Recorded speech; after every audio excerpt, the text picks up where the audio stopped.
¿Qué tal? Me da gusto saludarle. Gracias por atender este espacio, esta videocolumna, Historia de lo Inmediato. Hoy, pues sí, con un tema que también está muy vigente y es la intervención de Norma Piña, la presidenta de la Suprema Corte de Justicia de la Nación, en el proceso electoral. Se llama Piña al rescate de la mafia. La maniobra política del proceso electoral para investigar a Arturo Saldívar por corrupción ratifica que con ella el Poder Judicial se convirtió en oposición, por lo que su embate no es solo contra este y Claudia Sheinbaum,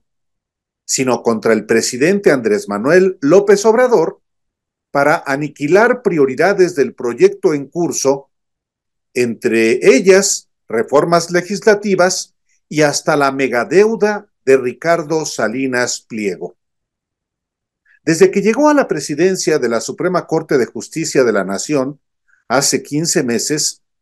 Piña convirtió al Poder Judicial en un virtual partido político que se ha sumado a la coalición de derecha que jefatura Claudio X González. Y sus decisiones no están subordinadas a la Constitución ni a las leyes, sino a los intereses políticos, económicos y mediáticos del grupo de partidos, oligarcas, intelectuales y opinadores que construyeron la candidatura presidencial de Xóchitl Gálvez. No es solo Piña, desde luego. La mayoría de los ministros y ministras militan políticamente en la oposición al Ejecutivo y al Legislativo, pero también la mayoría de los consejeros de la Judicatura, así como un número importante de magistrados y ministros, encabezados todos por ella, y la lógica de las complicidades para que nadie cambie en el corrompido Poder Judicial. Por supuesto que Saldívar debe responder a los señalamientos que se le hacen de presionar a magistrados y jueces para emitir sentencias de acuerdo a sus intereses. Esto según la muy curiosa denuncia anónima que dio origen a la investigación que involucra también a personajes como Carlos Alpizar y al ex consejero jurídico Julio Scherer Ibarra. Pero no existe ninguna garantía de justicia en realidad, porque Piña es claramente juez y parte. Justo por eso, Saldívar debería separarse de su responsabilidad en la campaña de Claudia Sheinbaum para ocuparse en derrumbar una por una las acusaciones que se le hacen y acreditar que se trata de una maniobra política de Piña y de sus socios oligárquicos, lo que fortalecería el argumento de que no solo es necesaria, sino urgente, la reforma al Poder Judicial. En este espacio he acreditado que Piña es Peña, por los vínculos políticos de ella con el entorno de Enrique Peña Nieto, quien la impulsaron como ministra primero y luego como presidenta de la Corte, un amasijo de intereses que se reflejan también en el equipo que la rodea. Pese a su conocida ineptitud e indolencia como magistrada, Piña fue impulsada como ministra por Peña a través de su consejero jurídico, Humberto Castillejos,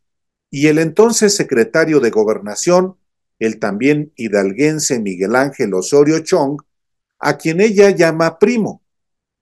Y sí, uno de los principales colaboradores de Norma Piña es un allegado a Genaro García Luna, el narcotraficante mano derecha de Felipe Calderón que está preso en Estados Unidos. Se trata de Ricardo Márquez Blas, quien es coordinador de fortalecimiento institucional de la Corte con un sueldo de 122,000 pesos mensuales. La principal colaboradora de Piña es Natalia Reyes Heroles Scherer, secretaria general de la presidencia de la Corte, hija de Federico Reyes Heroles González Garza, el presidente fundador de la organización Transparencia Mexicana, que preside la filopanista María Marván, ex consejera electoral y ex comisionada del INAI. Otra prominente colaboradora de Piña es la secretaria ejecutiva de Administración del Consejo de la Judicatura Federal, el órgano administrativo del Poder Judicial que también ella preside, y es Fernanda Casanueva de Diego, mano derecha de Luis Videgaray Caso en las Secretarías de Hacienda y Relaciones Exteriores en el sexenio de Peña Nieto. Norma Piña contrató hasta la directora de información del INE de Lorenzo Córdoba, Carla Garduño Morán, quien fue portavoz también de la candidata panista a la presidencia de la República en 2012, Josefina Vázquez Mota. A muchos les ha pasado desapercibido, pero Norma Piña tramó, junto con los dirigentes del PRIAN, apoderarse del Tribunal Electoral del Poder Judicial de la Federación para controlar la calificación de esta elección presidencial, lo que se frustró tras la remoción del magistrado Reyes Rodríguez Mondragón, un empleado de Felipe Calderón y Roberto Gil Suárez. Pero en su carácter de oposición al gobierno, la Suprema Corte de Norma Piña se dispone a anular por lo menos 11 reformas legales que aprobó el Congreso con la única argucia de que no se cumplió con el debido trámite legislativo, como ya invalidó el año pasado las normas electorales, las reformas electorales conocidas como el Plan B. Entre las reformas que fueron aprobadas en el Congreso, en lo que se llamó por parte de la oposición el Viernes Negro, se encuentran las que permiten al ejército tomar el control simultáneo de aeropuertos y de una línea aérea, así como la extinción del Instituto para la Salud del Bienestar, el INSABI, cambios a la ley de minería y cambios también en la Secretaría de la Función Pública para readscripción de unidades y compactación de contralorías. Y algo muy grave también, que sería una de las peores infamias de Norma Piña: ordenar a los tribunales colegiados que le den la razón al magnate Salinas Pliego, concesionario de Televisión Azteca y propietario del grupo Electra y Banco Azteca,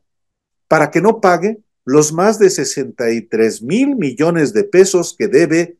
de impuestos. Salinas Pliego cuenta con un ejército de abogados y relaciones directas en la Suprema Corte de Justicia de la Nación y en el Poder Judicial para intimidar y o corromper a los magistrados que deben resolver los juicios que él inició desde el gobierno de Vicente Fox para no pagar impuestos, cuyo monto total del adeudo lo tiene literalmente en quiebra. Desde su vergonzosa actuación contra los estudiantes del movimiento de 1968, por orden de Gustavo Díaz Ordaz, el Poder Judicial no se había subordinado tan descaradamente al Ejecutivo como Mariano Azuela Huitrón, quien cumplió el capricho de Vicente Fox para ordenar el desafuero de López Obrador como jefe de gobierno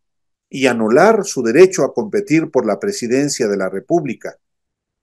Pero ahora Piña no se somete al Ejecutivo, sino algo peor, a los intereses políticos, económicos, mediáticos y espurios que sustentan la candidatura de Xóchitl Gálvez,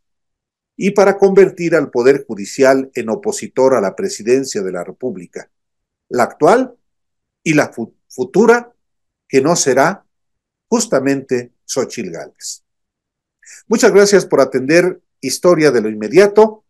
Gracias por su like. Hasta pronto.